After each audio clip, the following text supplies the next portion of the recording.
Ayan, good morning mga kababayan, mga idol. At tayo na naman po, ayan dito na naman si Kuya Mario Mendoza Vlog. Sa may tindahan ni Ate Maribel Dumayang. Yan, kakain po tayo rito kay Ate Maribel Dumayang lang. O bakit dyan lang ka, sandok mo puro nasa gilid, tumatapon tuloy. Ganyan yung kanin ni Anwar. Hindi. Maribel. Salma. Ba't salbag ang kanin mo ngayon? Oo, ano siya? Thai rice. Stir rice. Ang Thai rice. Yan po. Galing Thailand. Galing Thailand daw po. Galing Pilipinas, Thailand. Hindi, nagkakamay lang ako. Oh, kakamay ka na lang. Oo, yan. Yan po, ang tindahan ni Ate Maribel Dumayang, ayan. Luto na ba, pirito mo?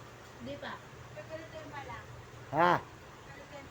Pirituin mo na, tintayin ko. Pili ka na lang dyan. Hindi, gusto ko piritong isda eh. Mahilig ako sa isda. May isda dyan, galunggo. Yung galunggong pero pala eh. Ayun o. Yung galunggong, magkano? Na 25. So, 25, o, tsaka, ayan. Sige, bigyan mo ako ng dalawa. Dalawa. Galunggong. Ayan, yung pili mo ako ng maganda. Ayan, si Ate Maribel Dumayang, mga kababayan, mga idol. Maraming salamat sa inyo lahat. Pili mo ako ng maganda, ha, yung malambot. Ako pa. O, ikaw na lang, oh. Oh, Dumayang. Ba't maliliit? Kaya ganyan talaga yung nagtinta eh. Maliit din eh. talaga Abdul ka talaga, Abe, oh. Abdul ka talaga. Oh, Abe.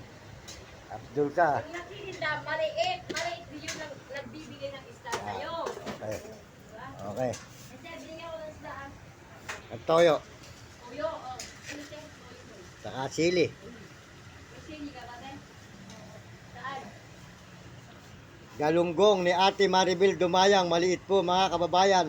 Dahil sabi po nila ay maliit po ang nagtitinda. Ayan. Ay, si Mano ba talaga yun? Sinabi